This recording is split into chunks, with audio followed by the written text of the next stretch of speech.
오늘은 누가복음 2장 8절부터 14절까지 말씀을 통해서 성탄을 기뻐하는 것은 합당한가라는 제목으로 함께 말씀의 은혜를 나누기 소원합니다. 온라인으로 이 시간 함께 예배드리시는 모든 성도님들을 주님의 사랑으로 축복하고 환영합니다. 우리 성탄절이 얼마 남지 않았습니다. 이제 정말 며칠 남지 않았죠. 우리 메리 크리스마스로 한번 인사해 볼까요? 메리 크리스마스. 네, 코로나의 상황으로 조심스럽긴 하지만 그래도 성탄절이 되면 대부분의 사람들은 평소보다는 조금 더 행복해하는 것 같아요. 성탄 트리의 아름다운 조명을 보거나 캐롤을 듣고 있으면 마음이 편안해지기도 하고 기분도 좋아집니다. 크리스마스의 기적이라는 말처럼 무엇인가 좋은 일이 생길 것 같은 설레임도 생기고 기대감도 갖게 되죠. 그래서인지 세상에서도 성탄절이 되면 다들 좋은 것들을 많이 해주는 것 같아요. 백화점은 우리를 위해 세일도 해주고요. 빵집들은 또 성탄절 케이크도 만들어줍니다.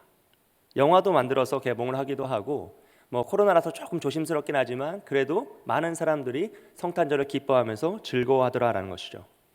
이렇게 보면 성탄절은 모든 사람을 기쁘게 하는 참 좋은 날인 것 같습니다.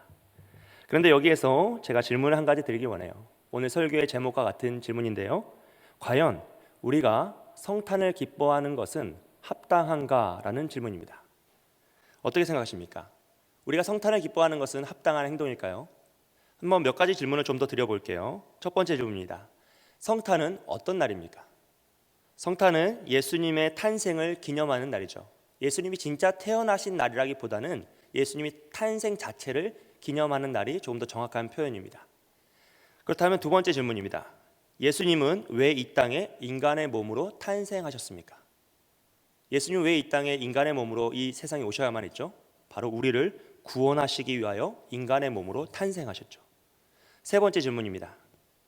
그러면 예수님은 우리를 구원하시기 위해 무엇을 하셨습니까? 정답은요.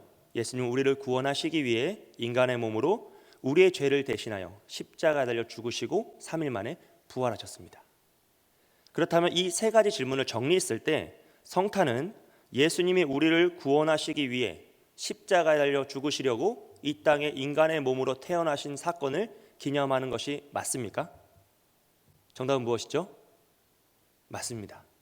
성탄은 예수님이 우리를 구원하시려고 십자가에 달려 죽기 위해 인간의 몸으로 이 땅에 태어나신 사건을 기념하는 것입니다.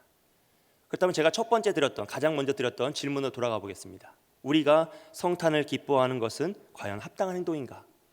이 질문을 다시 이렇게 바꿔서 말씀드릴 수 있어요. 예수님이 나를 대신하여 십자가에 달려 죽으시기 위해 이 땅에 태어나신 것을 기뻐하는 것은 과연 합당한 행동입니까? 여러분 어떻게 생각하십니까? 다시 한번 읽어드릴게요. 예수님이 나를 대신하여 십자가에 달려 죽으시기 위해 이 땅에 태어나신 것을 기뻐하는 것은 과연 합당한 행동일까요? 생각해 보십시오. 누군가 나를 대신하여 죽을 사람이 태어났어요. 다행이죠. 그런데 그것을 너무 기뻐하는 거예요. 와, 내가 죽었어야 되는데 나를 대신하여 죽을 사람이 태어나 주었다. 너무 기쁘다. 너무 행복하다. 이것을 기뻐하는 것 자체가 과연 정말 정상적인 행동이겠습니까? 만약에 여러분 주변에 그러한 사람이 있다고 한번 생각해 보세요. 내가 죄를 지어 죽어야 하는데 나 대신 누군가 대신 죄를 지었어. 죄의 그 값을 받았어. 심지어 나를 대신하여 죽었어 하면서 그것을 막 기뻐하는 거예요. 그럼 얼마나 소름 돋는 모습입니까?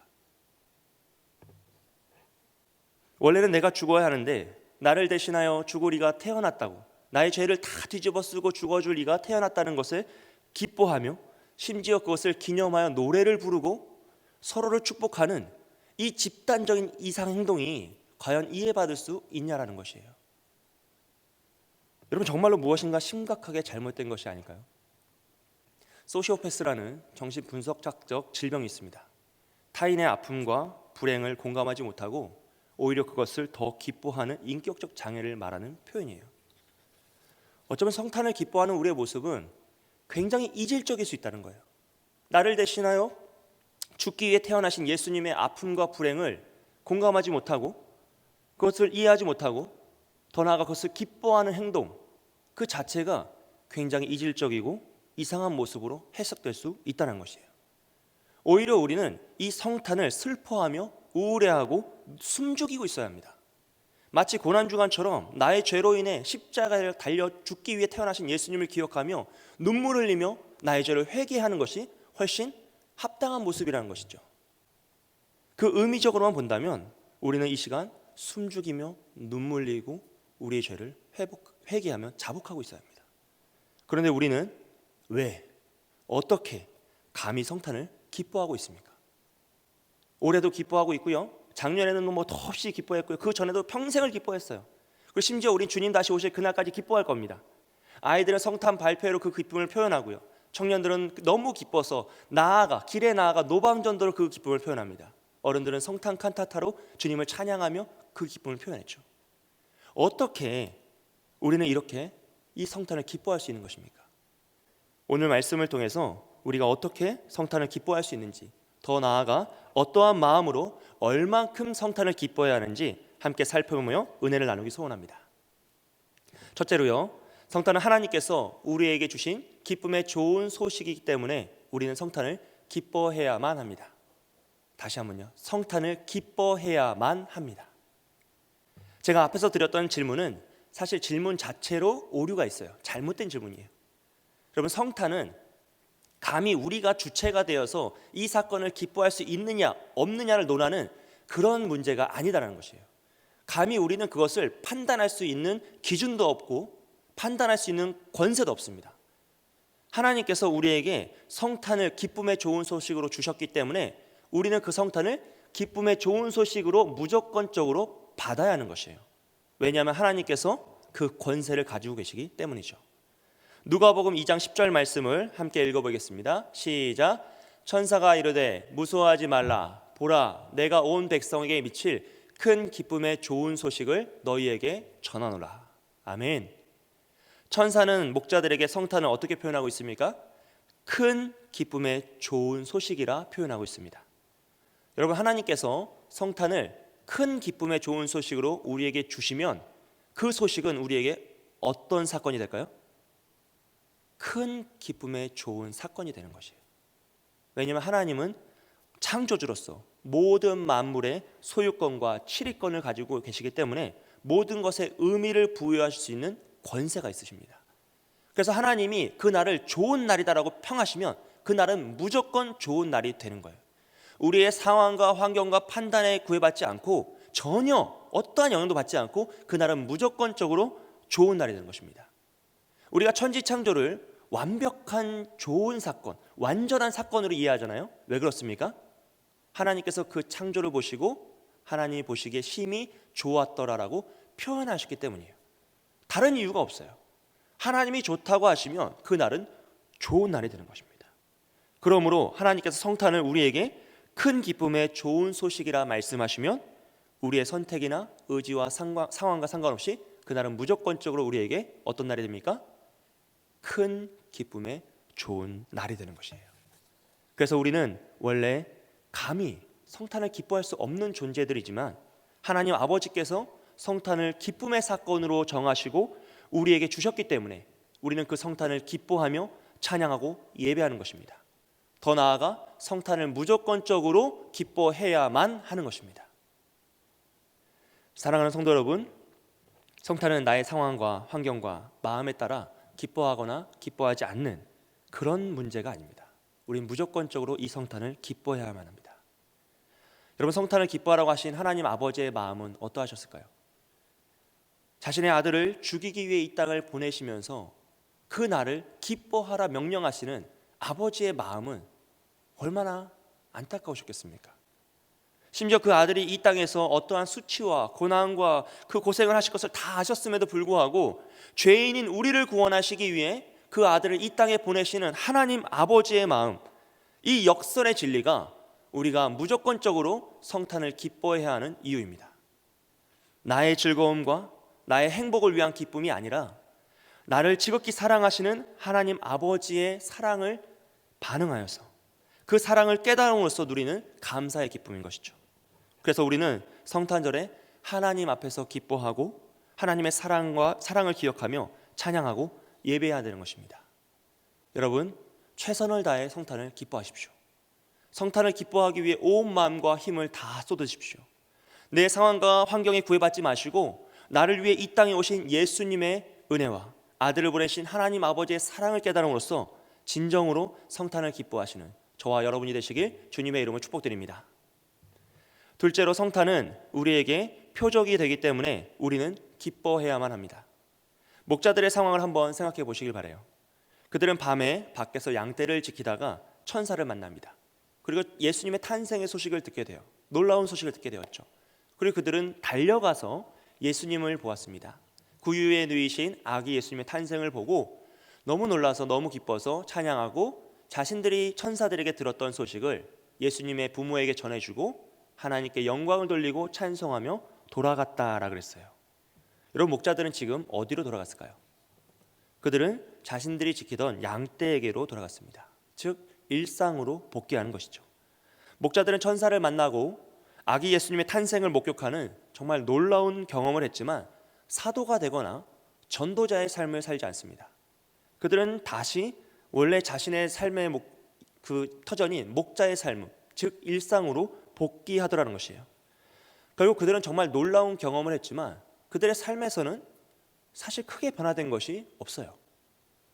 변화된 것이라곤 그들이 큰 충격을 받은 놀라운 사건을 경험하였고 오히려 몸은 훨씬 더 피곤해졌다는 거죠. 쉴 시간에 쉬지 못하고 달려갔다 왔으니 훨씬 더 피곤한 상태에 빠졌다는 겁니다. 하지만 그들은 모든 것이 변화였습니다.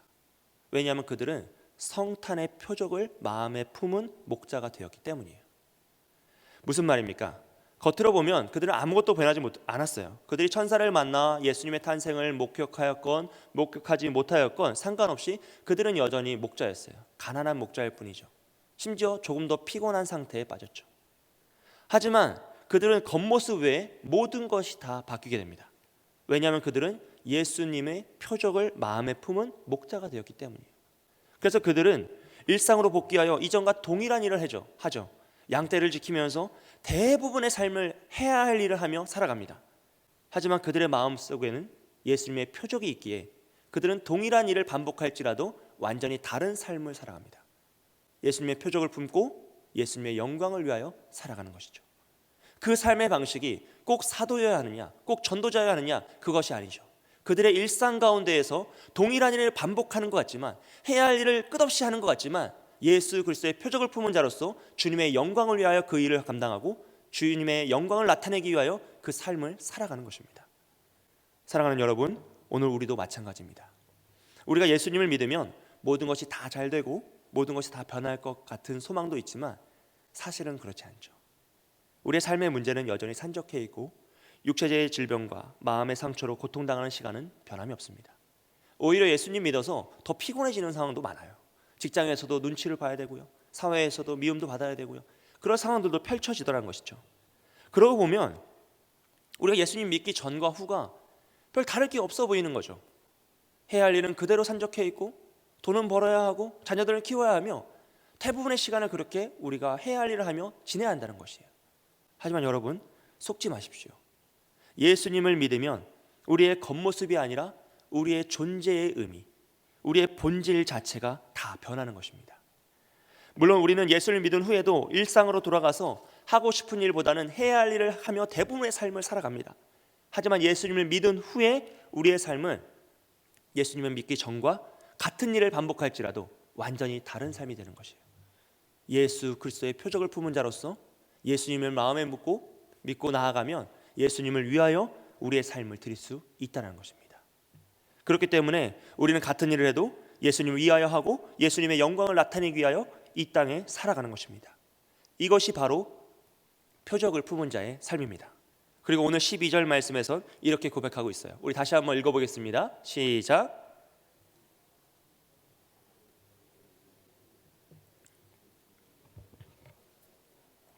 아멘. 예수 그리스도의 탄생이 우리에게 표적이 된다라고 말씀하고 있습니다. 여러분, 우리가 성탄절을 맞아 기쁨의 예배를 드리고 찬양하고 트리도 만들고 우리가 할 수 있는 모든 걸 하더라도 사실 우리의 삶에 놀라운 변화가 일어나진 않을 것이에요. 26일이 되면 우린 또 해야 할 일을 해야 될 것입니다. 하지만 우리가 이 성탄절을 맞아 예수 그리스도의 탄생을 진짜 우리의 마음속에 십자가의 표적으로 삼으면 우리의 삶은 완전히 변화될 수 있다는 것입니다. 삶의 어려움과 아픔과 해야 할 일이 그대로 있을지라도 우리의 마음속에 표적이 바뀌었기 때문에 우리는 예수님의 영광을 위한 삶을 살아갈 수 있다는 것이죠. 사랑하는 여러분, 예수 그리스도의 탄생만을 표적으로 품는 여러분이 되시길 소원합니다. 세상은 이 성탄의 표적을 사랑이나 용서, 축복, 선물 등 수많은 아름다운 것들로 바꾸기 위하여 혈안이 되어 있어요. 그래서 계속 광고하는 것이죠. 성탄은 사랑의 날이다. 성탄은 서로 축복하는 날이다. 예수 그리스도를 빼고 다른 그 무엇을 집어넣기 위하여 혈안이 되어 있습니다. 하지만 오늘 말씀은 우리의 유일한 표적은 오직 이 땅에 태어나신 예수 그리스도뿐임을 강조하고 있습니다. 우리 모두 오직 예수 그리스도의 탄생만을 표적으로 삼아 주님의 영광을 나타내는 믿음의 삶을 살아가시길 주님의 이름으로 축복드립니다. 마지막으로 성탄은 지극히 높은 곳에서는 하나님께 영광이요 땅에서는 하나님이 기뻐하신 사람들 중에 평화이기 때문에 우리는 성탄을 기뻐해야만 합니다. 여러분, 성탄은 단순히 인간을 위한 하나님의 사랑과 예수님의 헌신을 다루는 사건이 아닙니다. 인간의 입장에서 우리를 구원하실 예수님이 이 땅에 탄생하셨다, 그러니 그것을 기념하자, 이 정도의 사건이 아니다라는 것이에요. 성탄은 창조 이전부터 삼위일체 하나님이 계획하신 구속 언약의 성취이며 수없이 예언되었던 말씀이 현실이 되는 사건입니다. 창세기 3장 15절 말씀에선 이렇게 예언되어 있어요. 내가 너로 여자와 원수가 되게 하고 내 후손과 내 여자의 후손과 원수가 되게 하리니 여자의 후손은 내 머리를 상하게 할 것이요 너는 그의 발꿈치를 상하게 할 것이니라 하시고. 아멘. 원시 복음에 예언되었던 주님의 탄생이 성취되는 것이 바로 성탄입니다. 이사야 7장 14절 말씀입니다. 그러므로 주께서 친히 징조를 너희에게 주실 것이라. 보라, 처녀가 잉태하여 아들을 낳을 것이요 그의 이름을 임마누엘이라 하리라. 이 땅에 임재하신 임마누엘의 하나님의 예언이 성취되는 것이죠. 이사야 9장 6절입니다. 이는 한 아기가 우리에게 낳고 한 아들을 우리에게 주신 바 되었는데 그의 어깨에는 정사를 메었고 그의 이름은 기묘자라, 모사라, 전능하신 하나님이라, 영존하시는 하나님 아버지라, 평강의 왕이라 할 것임이라. 아멘. 예수님께서 이 땅에 오셔서 하실 모든 일들이 예언되어 있고 그 모든 일들이 성탄을 통해 성취되는 것입니다. 이 외에도 성경에 수없이 예언되었던 말씀의 성취가 바로 성탄입니다. 하나님의 임재의 상징이었던 성막과 성전의 모형이 성탄을 통해 이 땅에 오신 예수님의 임마누엘로 현실화되는 것이에요. 이렇게 하나님의 말씀이 성취되었기에 성탄은 지극히 높은 곳에서는 하나님께 영광이 되는 것이죠. 여러분, 우리가 무엇으로 하나님께 영광을 돌리겠습니까? 감히 우리의 무엇으로 하나님의 영광을 조금 더 더할 수 있겠습니까? 오직 말씀에 순종하여 하나님의 말씀이 성취되게 하는 것을 통해 하나님께 영광을 올릴 수 있는 것이에요. 우리의 어떠한 행위나 고백이 아니라 말씀에 순종하여 하나님이 말씀하신 모든 것이 성취되게 함으로써 하나님의 말씀은 진짜이구나라고 영광이 드러나게 하는 것이죠. 마찬가지로 성자 예수님께서는 성부 하나님께서 계획하신 구원의 서정 중 성육신을 이루심으로써 하나님의 말씀이 성취되게 하셨고 구원의 과정을 완벽하게 이루어내십니다. 그러하기에 성탄은 하나님께 영광이 되는 것이죠. 그리고 더 나아가 성탄은 땅에서는 하나님이 기뻐하신 사람들 중에 평화의 사건이 되는 것입니다. 14절 말씀을 함께 보겠습니다. 지극히 높은 곳에서는 하나님께 영광이요 땅에서는 하나님이 기뻐하신 사람들 중에 평화로다 하니라. 아멘. 이사야 9장 6절에서는 예수님이 이 땅에 오셔서 하실 일을 향하여서 마지막에 평강의 왕이라고 고백하고 있습니다. 여기에서 나오는 평화와 평강은 죄로 인해 단절되었던 관계의 회복을 의미합니다. 첫째로는 하나님과 사람 사이의 관계의 회복이고요, 둘째로는 사람과 사람 사이의 관계의 회복입니다. 모든 인류는 아담의 범죄 이후 죄의 노예가 되어서 영원한 형벌 가운데 처할 수밖에 없는 회생 불가의 존재가 되었어요. 그런데 하나님께서 그런 죄인인 인간을 긍휼히 여기시사 예수 그리스도의 대속을 통하여 구원을 이루셨죠. 누구든지 예수님을 믿기만 하면 구원을 받는 놀라운 은혜를 베푸신 겁니다. 이 놀라운 은혜의 축복이 바로 성탄을 통해 이 땅에 임재하신 예수 그리스도 임마누엘인 것이죠. 그렇게 우리는 평강의 왕이신 예수님을 통해 하나님과 평화롭게 된 것입니다. 그리고 더 나아가서 하나님과 화목하게 된 사람은 다른 사람들과도 화목하게 되어 서로 사랑함으로써 진정한 평화를 회복시키는 것이에요. 이 평화는 세상에서 이야기하는 유토피아적인 평화나 사상이나 정치의 거짓으로 위장된 평화가 아니라 예수 그리스도의 사랑과 희생을 통해서만 이루어내는 진정한 평화인 것입니다. 그렇기에 성탄은 최고의 구원 행위가 되며 최고의 기쁨이 되는 것이죠. 사실 성탄의 본질은 피조물이 인간이 정확히 바라보거나 감히 이해할 수 있는 그런 것들이 아니에요. 성탄의 본질은 영광스러운 신비입니다. 우리의 한계의 영역을, 인간의 영역을 뛰어넘는 하나님의 초월의 영역이죠. 하나님의 뜻과 계획이며 임재의 사건, 하나님의 놀라운 그 사랑이 모두 다 담겨 있는 것이 바로 성탄입니다. 그러하기에 우리는 오직 은혜로 주신 성탄의 그 축복을 감사로 받아 말씀에 순종하여 기뻐해야만 하는 것입니다. 사랑하는 성도 여러분, 성탄을 기뻐하십시오. 우리가 누군가의 생일을 기뻐하며 기념한다는 것은 그가 지금도 살아있고 우리와 함께함을 기뻐하는 행동이죠. 왜냐하면 죽은 사람은 죽은 날을 기념하고 살아있는 사람만 그가 태어난 날을 기념하기 때문입니다. 마찬가지로 예수님의 탄생을 우리가 기뻐한다는 것은, 그것을 기념한다는 것은 예수님께서 오늘도 살아계시고 우리와 함께 하심을 기뻐하는 믿음의 행위라는 것이에요. 그래서 성탄은 그 어떤 이유와도 상관없이 기뻐해야만 하는 것입니다. 특별히 24일 내일 저녁 7시에 성탄 축하 발표회 영상이 방영될 것이에요. 교회 홈페이지와 유튜브를 통해서 방영됩니다.